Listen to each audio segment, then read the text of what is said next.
Entonces, siento que el rock fue una parte fundamental en mi liberación personal, existencial, y me ha interesado mucho el desarrollo del rock mexicano, sobre todo a nivel letrístico.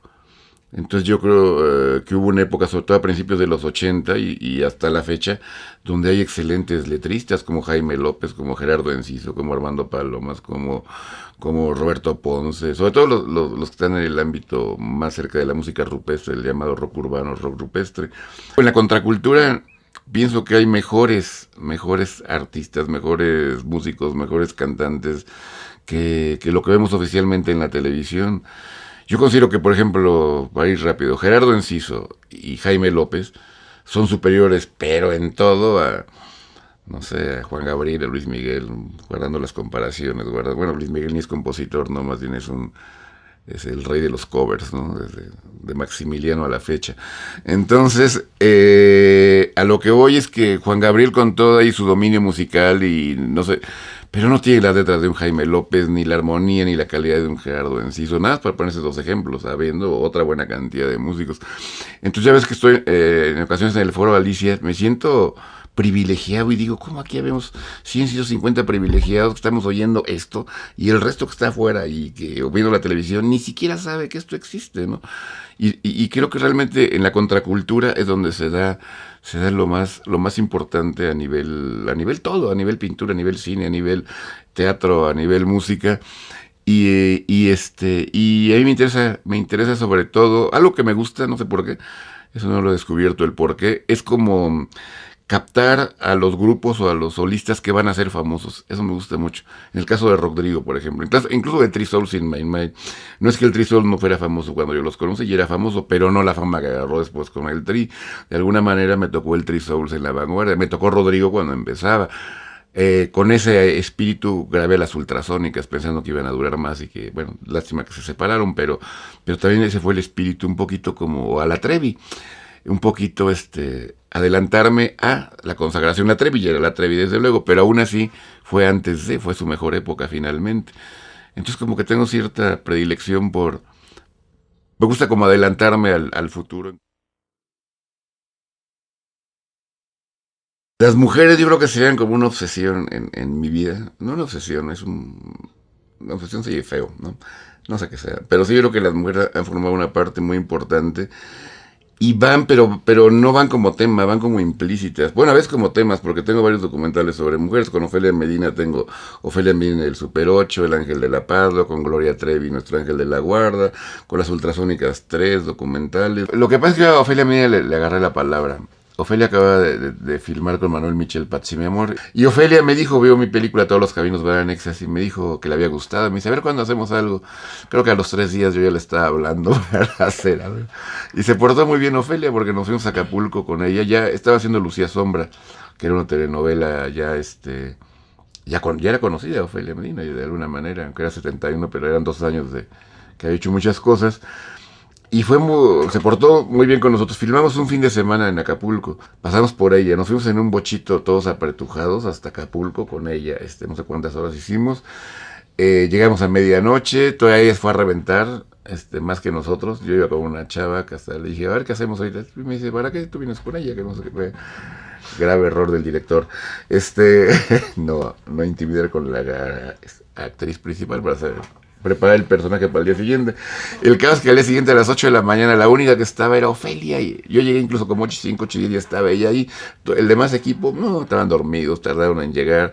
Filmamos todo el día en el sol de Puerto Marquesas y Ofelia se regresa en la tarde en avión porque además de la telenovela ensayaba con Julio Castillo el Evangelio en el Teatro de la Danza y tenía ensayo el domingo en la noche para el lunes siguiente ir a la telenovela a las 9 de la mañana.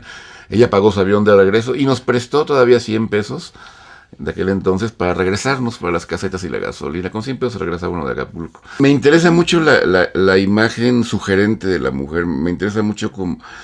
Siento que, bueno, vivimos en un país de doble moral y en un país donde las cosas se dan como implícitamente, no son muy explícitas. Por ejemplo, el carnaval de Tlayacapan, hay una como sexualidad muy latente todo el tiempo, pero es como encubierta, todo el tiempo la encubren, no, los hombres con máscara y las mujeres, aunque no usan máscara, pero de todas maneras, no, como que no se sueltan, pero esa sensualidad encubierta me encanta como captarla, entonces, como que hay una búsqueda también en la intimidad femenina y en algunas cuestiones que no son muy visibles entonces como captar y descubrir por un lado la mujer, por otro lado la cuestión social.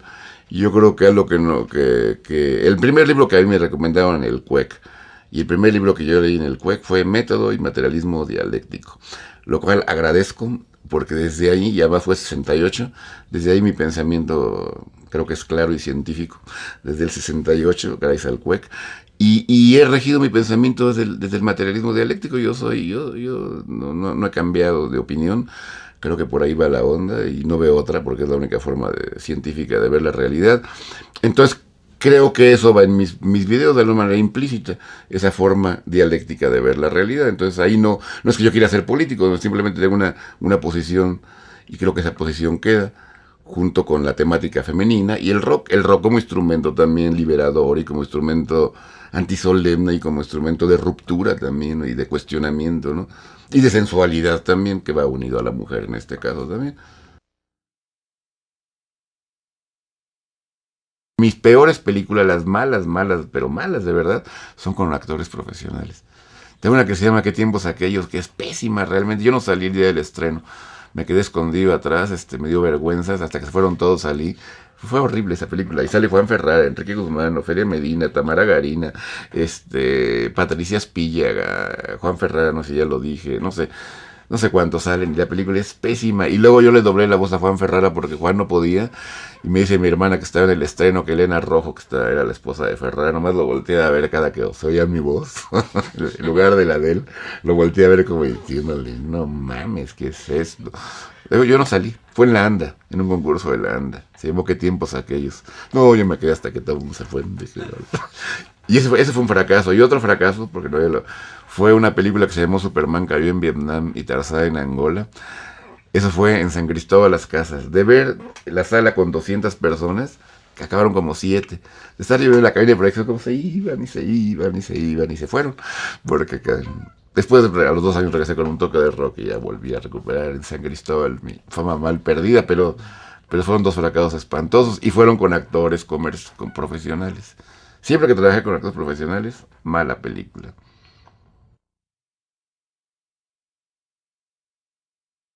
Son 35 años y han sido como 2 fases, porque primero fue cine. El cine Super 8 fue de una manera. Definitivamente cuando desapareció el Super 8 sí fue un parteaguas para mí porque no fue fácil adaptarme al video. Pareciera que sí, que por qué no, que es muy sencillo, pero no, me costó yo creo que pues casi unos 5 o 6 años poder empezar a sentirme a gusto en el video. Realmente los primeros años fueron medio traumáticos, porque en el Super 8 ya había desarrollado como una técnica adaptada al formato. Es decir, no era buscar la narrativa cinematográfica tal ortodoxa, sino más bien era a partir del formato adaptarme y de ahí sacar el provecho de acuerdo al lenguaje cinematográfico, digamos. Entonces, un ejemplo, Tlayacapan, que ganó el primer lugar del concurso de la ANDA en 76. Yo considero que es de los primeros documentales hechos en México donde la historia donde no hay una voz en off. Pues en esa época, en 76, donde se platica a través de las entrevistas de las personas, son las que narran la historia. ¿Qué es lo que se hace actualmente en el documental? Acabo de ver uno de español sobre el 11 de marzo, y así es, totalmente, no hay voz en off ninguna. Todo lo que se narra ahí son testimonios vivientes. Ahora se hace eso, pero en aquel entonces no es porque no era tanto la innovación cinematográfica nuestra en los superocheros, sino que acababa de surgir el formato con sonido directo. Entonces la única forma de utilizarlo era esa, porque voz en off no se podía poner porque bajaría la calidad de la grabación. No había cómo editarla, no había cómo poner música y audio. Entonces había que adaptarse a las circunstancias del formato. Por lo tanto, casualmente yo pienso, no, más bien causalmente, esa película como Tlayacapan luego dices El Hombre Nuevo, tiene esa forma del cine directo cubano que empezaba a surgir en esa época. Luego vino aquí a México a dar un curso Rush, que murió hace poco. De ahí salió Luis Lupone, por ejemplo. Dio un curso de cine directo, pero nosotros ya lo estábamos haciendo como 4 o 5 años antes, cuando la Kodak lo sacó. Pero vuelvo a decir, es por situaciones del formato. Entonces eso me llevó a incluso a llegar a la conclusión de que de diálogos en el Super 8, Retes lo hizo, ¿no? Pero era muy peligroso y muy difícil. Entonces volví a retomar las primeras películas como El Fin y A Verdad para hacer un toque de rock. Porque pensé que la mejor forma de narrativa que podía hacer era la muda, dada la dificultad de audio que se tenía en Super 8, porque había que poner una pista. Si el rollo venía de fábrica, tenía una calidad, la de Kodak. Pero si era AFA, tenía otra calidad. Y si iba una producciones de La Vega a ponerle la otra cintita a la copia, era otra calidad. Entonces la película tenía 3 calidades diferentes a la hora de que pasaba. Había que estar en el proyector uno como cácaro, subiendo y bajando, ya, yo ya sabía en qué partes. Entonces el toque de rock fue adaptarse a las circunstancias y creo que es la película eminentemente superochera desde mi punto de vista en su forma. Porque no imitó al cine comercial, porque buscó porque como adaptarse al formato, aprovechar las circunstancias del formato para hacerlo. Entonces por ahí fue el trabajo. Y eso me pasó posteriormente en la segunda etapa en el video, dado que mi trabajo todavía fue de manera lineal. Entonces empecé a adaptarme una serie de las limitaciones técnicas, a buscar sacarle provecho al formato y a crear como una narrativa a partir del formato mismo. La primera cámara de los hermanos Lumière era una cámara que servía para filmar, para proyectar, para revelar y para copiar. Entonces esa pequeña camarita era un estuche de monerías y las actuales cámaras de video digitales, chiquititas incluso, sirven casi para lo mismo y además tienen efectos, son todo un laboratorio. Una unidad de producción actualmente puede ser una camarita chiquita y una laptop. Con eso tuvimos su unidad de producción, en lugar de camiones y cables y técnicos y comedores y cuanta madre y policías, pues con una camarita y 2, 3 personas se puede armar muy bien una película, un documental. Porque en el Super 8 sí era una bronca, una camarita que a veces no tenían zoom, a veces no tenían diafragma, no podías regular la luz, el audio era automático, entonces la edición era, híjole, un pedazo tras otro pegarlo, el sonido entraba, cuando en el proyector entraba antes el sonido que la imagen, una serie de cosas a las que había que adaptarse para... Entonces yo creo que en la actualidad todo eso se ha perfeccionado con el video, entonces por eso creo que se toca. Y en cuanto a sentido ético, pues creo que sigue siendo lo mismo. Las cosas no han cambiado en el país, más bien creo que han empeorado en muchos aspectos. Si bien hay un desarrollo tecnológico, pero a nivel injusticia social está peor que en los 70. Y yo en lo que estoy inmerso ahorita en la actualidad con el video, me gusta mucho el captar lo que les decía hace rato de la intimidad. La intimidad que permite el video, como el penetrar a mundos no cotidianos, bueno, que son cotidianos, pero no vistos, no, a los que no tenemos contacto directo la mayor parte de los seres humanos. Es como penetrar en la intimidad o en lo oculto hasta en los subconscientes de los personajes, pero no de manera explícita, sino de una manera implícita, como sugerida, eh, como que estoy descubriendo nuevas formas narrativas. Michael Moore me animó cuando vi al gordito desfajado que no le importaba salir ante la pantalla y demás, pero además de una manera correcta, no creo que, no llamando la atención y acaparando acá como locutor de Televisa. Y por eso con el de las ultrasónicas, como una nena como yo, no se toma a la ligera, siento que ahí es como estoy empezando a hacer lo que realmente quiero hacer, como penetrar más a los interiores, como sacar más mi vida cotidiana, mi propia expresión, pero no de una manera protagónica, acá de yo soy el chingón, sino como un testigo también, un testigo que también puede surgir y puede ser uno mismo, ¿no? Y esa como intimidad que se está logrando a través del video y ese como ojo del director, o de Bertov inclusive, pero ahora mucho más implícito que antes, ¿no? Mucho más fuerte. Que ser una voz en off desde atrás y tomar una posición como ajena un poco, así como, como objetiva, digamos, entre comillas, ¿no?